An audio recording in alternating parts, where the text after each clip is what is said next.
देखो, ना तो इसके पास बात करने का टाइम है, ना इसके पास सांस लेने की फुर्सत होती है। मतलब हर टाइम बिजी, काम काम काम।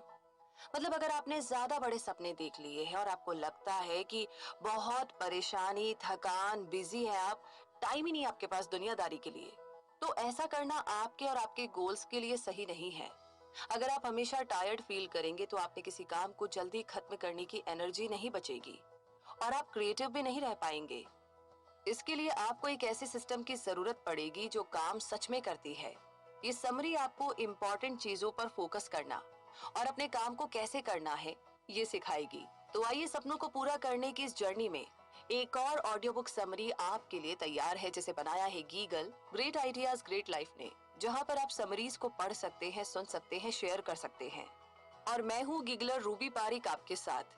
तो आइए जानते हैं summary of 18 minutes, find your focus, master distraction and get the right things done, जिसे लिखा है पीटर ब्रैगमैन ने। और इस समरी की अगर बात करें तो यहाँ पर आप अपनी जिंदगी को ऑर्गेनाइज करना सीखेंगे और आप ये रियलाइज करेंगे कि कभी कभी आपको रुककर अपनी जिंदगी की स्ट्रेटेजी के बारे में दोबारा सोचना चाहिए, ताकि आप बेहतर बन सके। अपने रिएक्शन को कंट्रोल करके अपनी जिंदगी को कंट्रोल कैसे करना है आप वो भी सीख जाएंगे। जब आप अपने इमोशंस को अपने फैसले लेने देते हैं तो ये बहुत गलत होता है। इसीलिए आपको कुछ सिंपल ट्रिक्स भी यहाँ पर सीखने को मिलेंगे, क्योंकि खुद को पहचानने से ही सक्सेस का रास्ता खुलता है। तो ये समरी आपको अपने पैशन को चुनने में गाइड करेगी। इसके लिए आपको सबसे पहले इस समरी में बताए गए 4 एलिमेंट्स पर फोकस करना होगा और इसके बाद आगे अपने पैशन को ढूंढने के बाद आप अपने दूसरे स्टेप की तरफ बढ़ सकते हैं, जो है अपने लाइफ के फोकस एरियाज को चूज करना। अगर आप एम्बिशियस है तो इस चैप्टर से आप अपने स्कोप को बेहतर तरीके से समझेंगे और उसे बोझ जैसा महसूस नहीं करेंगे। इन सारे प्रिंसिपल्स को जान लेने के बाद लास्ट चैप्टर आपको टाइम मैनेजमेंट रूटीन सिखाएगा, जिससे आपकी जिंदगी बदल सकती है।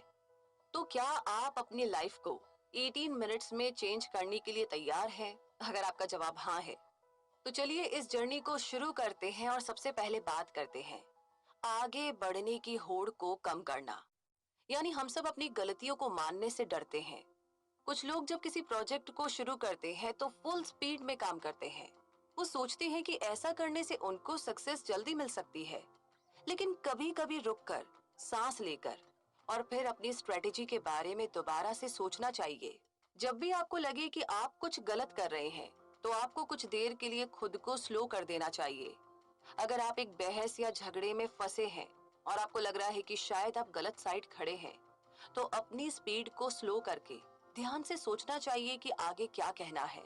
दूसरी स्ट्रेटेजी है रुक करके फिर से शुरू करना।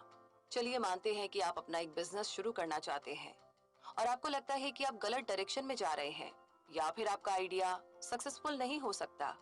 इससे पहले कि आप अपने फेल होते बिजनेस में ज्यादा टाइम और पैसा लगाए, आपको ऐसी सिचुएशन में रुककर सब कुछ फिर से शुरू करना चाहिए। तो आइए डॉक्टर एलन रोजेनफील्ड का एग्जाम्पल यहाँ पर लेते हैं। वो Columbia school of public health के डीन थे और उन्होंने हमेशा दूसरों की मदद में ही अपना ज्यादातर जीवन बिताया, खासकर एचआईवी लोगों की मदद में। डॉक्टर एलन एक बड़े लीडर थे और उनके गुजर जाने के बाद स्कूल ऑफ पब्लिक हेल्थ का नाम उनके ऊपर रख दिया गया। एक बार डॉक्टर एलन छोटे बच्चों को वैक्सीनेशन देने पर अपने दोस्त ली के साथ डिबेट कर रहे थे। डॉक्टर एलन इस सब्जेक्ट में नॉलेज रखते थे और उनका मानना था कि बच्चों को वैक्सीन देना चाहिए। अपनी बात को सही साबित करने के लिए उन्होंने सॉलिड फैक्ट्स भी दिए, जिसमें बताया गया है कि किस तरह वैक्सीन ने लाखों लोगों को पोलियो और मिजल्स जैसी खतरनाक बीमारियों से बचाया है। दूसरी तरफ उनके दोस्त ली वैक्सीन के खिलाफ थे। ली ने इंटरनेट में एक आर्टिकल पढ़ी थी जिसके बेसिस पर वो अपनी बात को सही मान रहे थे।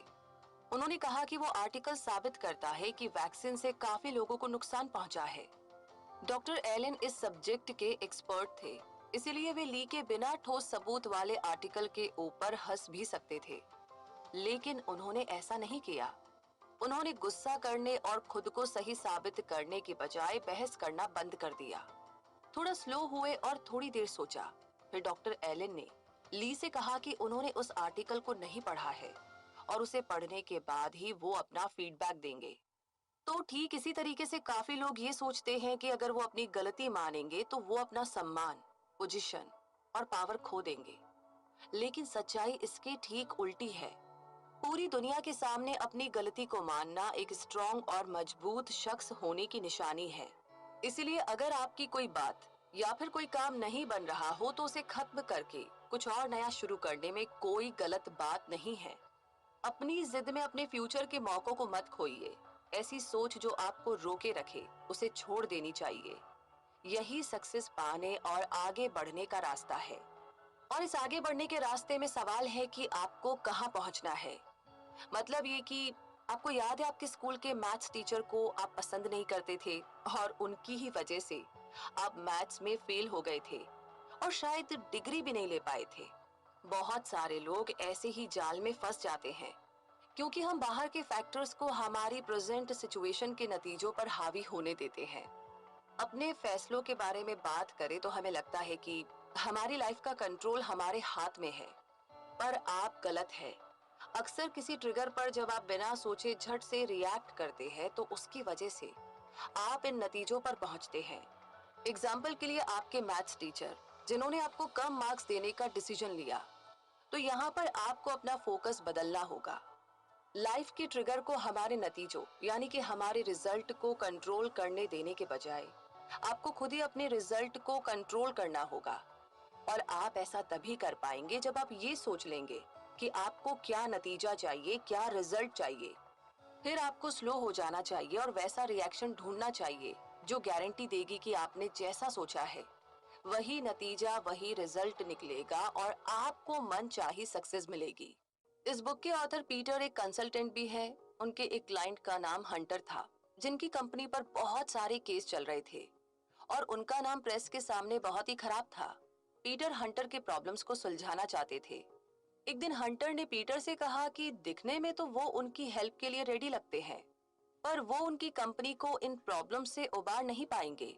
हंटर ने पीटर से ये भी कहा कि उन्होंने पहले भी बहुत सारे कंसल्टेंट्स को हायर किया था और पीटर के फेल होने के बाद आगे भी कंसल्टेंट्स हायर करेंगे। इस बात को सुनकर पीटर को बहुत बुरा लगा और हंटर के ऑफिस से निकलने के बाद उन्होंने फौरन अपने अंकल को कॉल किया और अंकल से कहा कि वे हंटर को पसंद नहीं करते, इसलिए वे उसकी कंपनी के लिए काम नहीं करेंगे। अंकल इस बात को सुनकर हंसे और पीटर को एक इम्पॉर्टेंट लेसन सिखाया। उन्होंने कहा कि ये जरूरी नहीं है कि हम जिसके साथ बिजनेस करते हैं वो हमें पसंद आए। हमें तो बस अपने बिजनेस या काम पर ध्यान देना चाहिए। इसीलिए पीटर ने डिसाइड किया कि वे हंटर के लिए काम करेंगे और वहां उन्होंने काफी सालों तक काम भी किया। एक दिन पीटर हंटर के ऑफिस गए और वहां शेल्फ में अपनी लिखी हुई किताबें देखी। पीटर ने पूछा कि क्या हंटर ने उस किताब को पढ़ा है। हंटर ने जवाब दिया, हाँ, उसने वो बुक पढ़ी है और ये भी बताया कि बुक बहुत अच्छी है। उस एक बातचीत ने पीटर के मन में हंटर के लिए उनकी सारी भावनाओं को बदल दिया। अब वे हंटर को पसंद करने लगे थे। अगर पीटर ने हंटर को नापसंद करने की वजह से उसकी कंपनी में काम नहीं किया होता तो उन्हें वो जॉब नहीं मिलती जो उन्हें सालों तक पैसे देता रहा। तो एग्जैक्टली यही होता है जब हम अपने रिएक्शन को डिसाइड करने देते हैं कि हमें आगे क्या करना है, और इन्हीं वजहों से हम बहुत सारे अच्छे मौके भी खो देते हैं। तो इस तरीके से कोई भी मौका आप ना खोए उसके लिए आपको सही कदम चूज करना होगा, यानी 4 एलिमेंट्स के इंटरसेक्शन पर अपना अगला कदम चुनिए। आइए जानते हैं कि हमें ये कैसे करना है। हम बहुत ही शोर शराबे वाली दुनिया में रहते हैं और बहुत सारी चीजों को करना चाहते हैं। कभी कभी हमें लगता है कि हम ये कर ही नहीं पाएंगे क्योंकि हमें पता ही नहीं होता है कि क्या चूज करना है। फिर आखिर में हम कुछ नहीं करने का फैसला लेते हैं।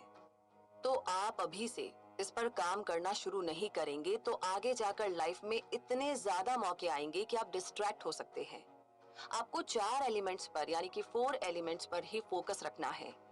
फर्स्ट एलिमेंट है आपको अपनी ताकत के बारे में, अपनी पावर के बारे में पता होना चाहिए और इसमें मास्टर बन जाने तक खुद को इम्प्रूव करना चाहिए।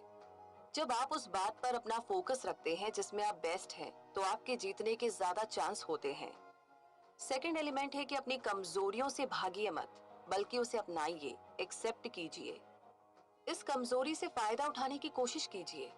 अगर लोगों को पता चलेगा कि आपको अपनी कमजोरियों से कोई तकलीफ नहीं है तो आपको कोई हरा नहीं पाएगा। थर्ड एलिमेंट आता है कि अगर आप में कुछ बात है जो सबसे यूनिक, सबसे अलग है, तो उसे चेंज ना करें। दुनिया से अलग और डिफरेंट होना बड़ी बात होती है। जब आप वही करते हैं जिसे पूरी दुनिया फॉलो कर रही है तो आप कंपटीशन में शायद ही जीत पाएंगे। इसीलिए आप में जो बात अलग है उसे एक एडवांटेज की तरह लीजिए और उसका फायदा उठाइए। फोर्थ एलिमेंट है कि अपनी जिंदगी का, अपनी लाइफ का पैशन ढूंढना। जब आप आने वाले साल की प्लानिंग शुरू करेंगे तो आप फोकस अपनी इच्छा पर रखें, ना कि उन चीजों में जिससे आप पैसे बनाते हैं। आपका पैशन ही एक ऐसी चीज होनी चाहिए जिसे आप हमेशा कर सके और उसे करने के लिए कुछ सोचना ना पड़े। तो चलिए एक परफेक्ट एग्जाम्पल देखते हैं कि कैसे एक इंसान ने अपनी कमजोरी को अपनाकर उससे अपना काम बनाया। जॉफ एक सक्सेसफुल आदमी है और बड़े दिल वाले होने के लिए बहुत ही फेमस है। चैरिटी फाउंडेशन को अपनी जायदाद का बड़ा हिस्सा देना उनका सबसे बड़ा अचीवमेंट था। एक बार जॉफ अपने दोस्त के साथ लंच कर रहे थे, तभी वहां वेटर ऑर्डर लेने आया। जॉफ ने उससे श्रिम्प्ड सैलेड मंगाया, लेकिन कहा कि उन्हें अपना सैलेड सैल्मन के साथ चाहिए, श्रिम्प के साथ नहीं। वेटर ने हंसकर जॉफ से कहा कि वो इसका अरेंजमेंट कर लेगा और कहा कि इसके लिए उन्हें एक एक्स्ट्रा डॉलर देने पड़ेंगे क्योंकि सैल्मन श्रिम्प से ज्यादा महंगा है।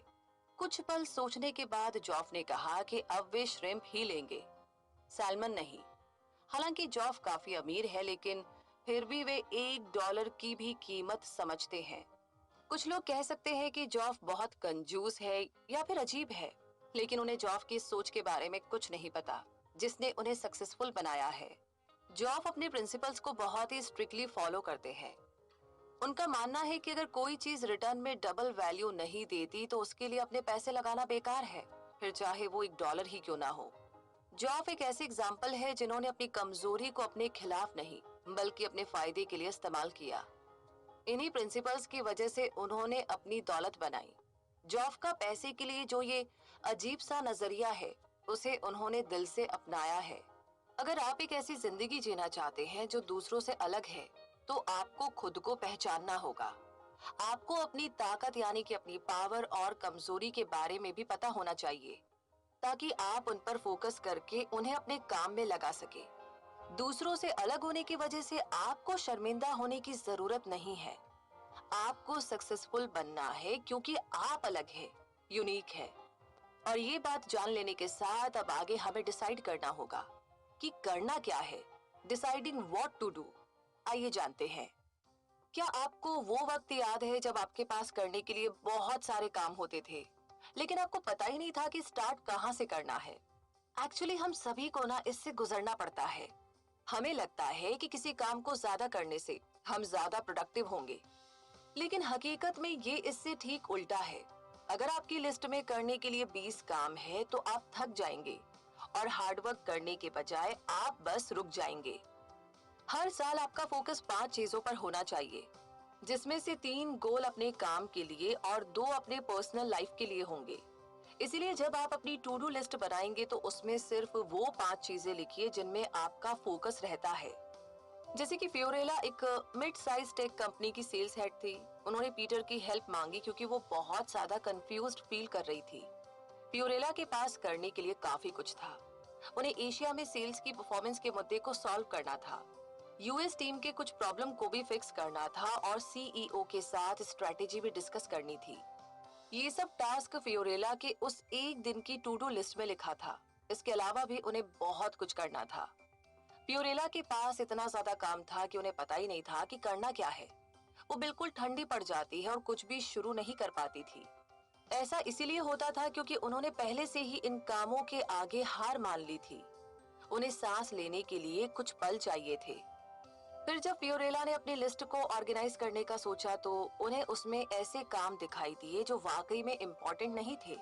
ये काम बस कैलेंडर में जगह घेर रहे थे और यही उन्हें परेशान करते थे। तो अगर आप एक एम्बिशियस शख्स है तो आपको ऑर्गेनाइज होने की जरूरत है, वरना आप कुछ भी काम नहीं कर पाएंगे। सबसे पहले उन 5 कैटेगरीज के बारे में डिसाइड कीजिए जिनमें आपको इस साल फोकस करना है। फिर एक ऐसी लिस्ट तैयार कीजिए जिससे आप अपने इन गोल्स को अचीव कर सके। ऐसा करने से आप ये पक्का कर लेंगे कि आपका टाइम वेस्ट नहीं होगा। इससे आप फोकस्ड रहेंगे, आपको कोई डर नहीं होगा और सारा दिन थका हारा भी आप महसूस नहीं करेंगे। वो एक कहावत है ना कि कभी कभी कम भी ज्यादा होता है।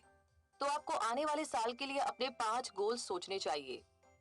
बस याद रखिए कि आपको 3 करियर गोल्स और 2 पर्सनल गोल्स बनाने हैं। तो गोल्स डिसाइड होने के बाद हमें अगला स्टेप लेना है कि अपनी टू डू लिस्ट में से चीजें निकालनी होगी। जब आपने फोकस करने के लिए 5 कैटेगरीज चूज कर ली है और अपने सारे टास्क को सही कैटेगरीज में रखना भी सीख लिया, तो अब टाइम आता है अपने बाकी के दूसरे टास्क के बारे में सोचने का। सब कुछ ऑर्गेनाइज करने के बाद आपके पास वो टास्क बच जाएंगे जिनकी कोई कैटेगरी नहीं है, पर आपको इन्हें करना भी है। आपके पास ऐसे काम भी होंगे जिसे आप दिन में कभी पूरा नहीं कर पाएंगे। तो आप ऐसे टास्क का क्या करेंगे? तो यहाँ पर आप बैठकर अपनी लिस्ट को रिव्यू कीजिए। आपके पास 4 चॉइस है। आप इन टास्क को अभी कर सकते हैं या फिर कल या परसों के लिए भी टाल सकते हैं। आप इन टास्क को ऐसे लिस्ट में रख सकते हैं जिसे आप बाद में कभी ना कभी जरूर करेंगे, या फिर इन टास्क को आप छोड़ दीजिए। तो यहाँ पर ट्रिक ये है कि आपको किसी भी टास्क को 3 दिनों से ज्यादा तक टू डू लिस्ट में नहीं रखना चाहिए। इस अधूरे टास्क से आप थका सा महसूस कर सकते हैं, इनके बोझ के नीचे दब सकते हैं और खुद को कहीं खो सकते हैं। ऐसा भी हो सकता है कि आपको गुस्सा आए और आप ऐसा व्यवहार करें, ऐसा बिहेव करें जो आपकी नेचर में ही ना हो। तो आइए डोव का यहाँ पर हम एग्जाम्पल लेते हैं। डोव एक प्रोफेशनल सर्विस फर्म के सीईओ है। इनकी लाइफ बहुत ही सक्सेसफुल है और सभी उन्हें बहुत पसंद करते हैं क्योंकि वो एक अच्छे इंसान भी है। डोव के पास एक सक्सेसफुल जॉब है, खुशहाल शादीशुदा जिंदगी और बच्चे हैं। वो इंटेलिजेंट भी है और अपनी कम्युनिटी का भी ख्याल रखते हैं। डोव काफी किताबें पढ़ते हैं जिस वजह से पार्टियों में लोग उनके आसपास रहना पसंद करते हैं। हालांकि एक दिन डोव ने अपना फोन फेंक दिया था जो उनके किसी एम्प्लॉय को लगते लगते बचा। लेकिन इसके बाद उन्हें एहसास हुआ कि ऐसा करना उनकी आदत नहीं है, ये उनकी पहचान है ही नहीं।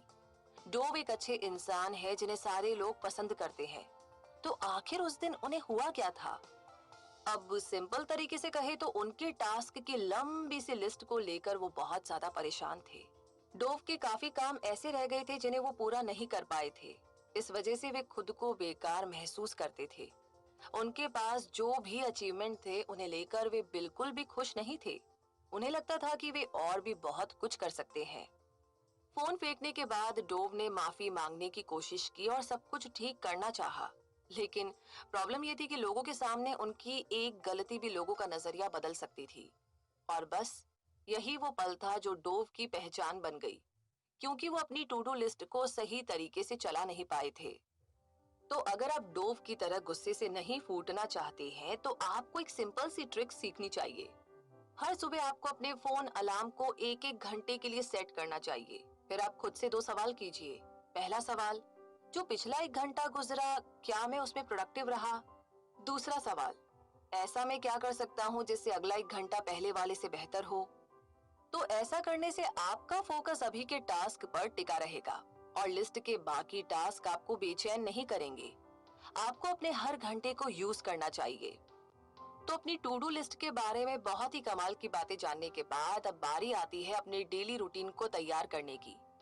क्या आपको एक दिन में सब कुछ करने का टाइम मिल जाता है? बेशक नहीं। सब लोग शिकायत करते हैं कि उनके पास टाइम की बहुत कमी है और बस यही प्रॉब्लम है। तो हमने पिछले चैप्टर्स में जाना कि हमें अपने टू डू लिस्ट के 5 कैटेगरीज पर फोकस कैसे करना है, जिनमें 3 कैटेगरीज अपने काम या जॉब से रिलेटेड और बाकी के 2 कैटेगरीज आपकी पर्सनल लाइफ के लिए होते हैं। एक ऑर्गेनाइज्ड लिस्ट रखने से टाइम की कमी की प्रॉब्लम एक मैजिक की तरह खत्म नहीं हो सकती। असली चैलेंज तो है आपके प्लान की एग्जीक्यूशन, यानी कि आप अपने प्लान को कैसे चलाते हैं। इतने सारे डिस्ट्रैक्शंस के रहते हुए आप अपने प्लान पर कैसे टिके रह सकते हैं, ये एक बड़ा सवाल है। तो इसका जवाब बहुत ही सिंपल है। आपको एक रूटीन बनानी पड़ेगी। ये है 18 मिनट्स टेक्निक, यानी कि 18 मिनट की टेक्निक। सबसे पहले हर सुबह अपनी टू डू लिस्ट की प्लानिंग के लिए 5 मिनट लगाइए। याद रखिए, आपको वही काम लिखने हैं जो आपके 5 कैटेगरीज में फिट बैठते हो। फिर हर घंटे आपको 1 मिनट के लिए अपनी प्रोडक्टिविटी चेक करनी चाहिए और देखना चाहिए कि आप कैसे और इम्प्रूव कर सकते हैं। सबसे लास्ट स्टेप आता है कि हर रोज दिन के आखिर में 5 मिनट के लिए ये रिव्यू करना कि आपका दिन कैसे बीता। आप ये पूछ सकते हैं कि आपने दिन भर में क्या सीखा, आपको कौन सी बात में इम्प्रूव करना है। जैसे कि जैक ललान एक फिटनेस गुरु थे। वो लोगों से भरी नावों के साथ खुद को बांधकर 1 माइल तक स्विम करके इन नावों को खींचने के लिए फेमस थे। वैसे ऐसा करना काफी यूनिक है, जिसके लिए काफी ज्यादा पावर चाहिए। जैक का शो टीवी पर आता था और ये शो अमेरिका के टीवी पर चलने वाली सबसे लंबी फिटनेस शो थी। ये 34 सालों तक चली थी। लोगों को ये नहीं पता था कि जैक एक टीवी सेलिब्रिटी से बढ़कर थे। उन्होंने बहुत सारी एक्सरसाइज मशीन बनाई जो कि पूरी दुनिया में मशहूर थी। इनमें से एक था वेट सिलेक्टर्स मशीन, जो हेल्थ क्लब में यूज होता था। जैक की सक्सेस का सीक्रेट बहुत ही सिंपल था। उन्होंने अपने लिए एक सॉलिड रूटीन बनाई थी जिसे वो रोज फॉलो करते थे। जैक हर सुबह 2 घंटों के लिए एक्सरसाइज करते, 1.5 घंटे के लिए वेट लिफ्टिंग करते और बाकी के आधे घंटे में स्विम या वॉक करते। 90 साल की उम्र में जैक गुजर गए, पर आखिरी दिनों तक वे अपनी उम्र के बावजूद भी अपना रूटीन फॉलो करते रहे। उनकी लिखी हुई आखिरी बुक थी लिव यंग फॉरएवर, जो उनकी 11वीं बुक थी। 90 की उम्र में बुक लिखना आसान बात नहीं है, लेकिन अपने ओल्ड एज में वेट लिफ्ट करना सुपर ह्यूमन जैसा है। जैक को पता था कि अपना फोकस कहाँ रखना है और वे इस बात को कभी नहीं भूलते थे। उन्होंने कभी एक दिन की भी छुट्टी नहीं ली, क्योंकि वे अपने रूटीन की पावर में बिलीव करते थे। अगर आपको भी जैक जैसा एक्स्ट्रा ऑर्डिनरी और सक्सेसफुल बनना है, तो आपको अपने गोल्स को अपना रिचुअल बनाना ही होगा। 18 मिनट्स रिचुअल को अपनी लाइफ में अप्लाई करना शुरू कीजिए और देखिए कि आपकी लाइफ रोज कैसे बेहतर होती है। तो इसी के साथ टाइम आ गया है कंक्लूजन का। तो मुद्दा मामला ऐसा है समरी का कि यहाँ पर अब आप जान ही गए हैं कि कैसे अपने 18 मिनट खर्च करके अपनी जिंदगी आप बदल सकते हैं। ये जानने के बाद अब आप थोड़ी देर रिलैक्स कर सकते हैं। आपको जो भी बातें रोक कर रखती है, आपको उन्हें छोड़ना होगा। खुद की गलतियों को मानना कमजोरी नहीं है, बल्कि ये एक स्टेप है जिससे आप बेहतर सोचेंगे और अच्छा काम करेंगे। आपने ये भी सीखा कि अपने रिएक्शन को कैसे कंट्रोल करना है, ताकि आप अपनी जिंदगी को कंट्रोल कर सके। ये हमेशा आपके इमोशंस पर डिपेंड नहीं करता। आपको अपने फैसलों के बारे में स्मार्ट होना जरूरी है, और भले ही कितना मुश्किल ही क्यों ना हो, आपको हमेशा सही स्टेप लेना चाहिए। अपनी लाइफ को बदलने के लिए आपको 4 एलिमेंट्स पर फोकस रखना होगा। ये एलिमेंट्स है आपकी ताकत, कमजोरी, आपके डिफरेंसेस और लाइफ के पैशन।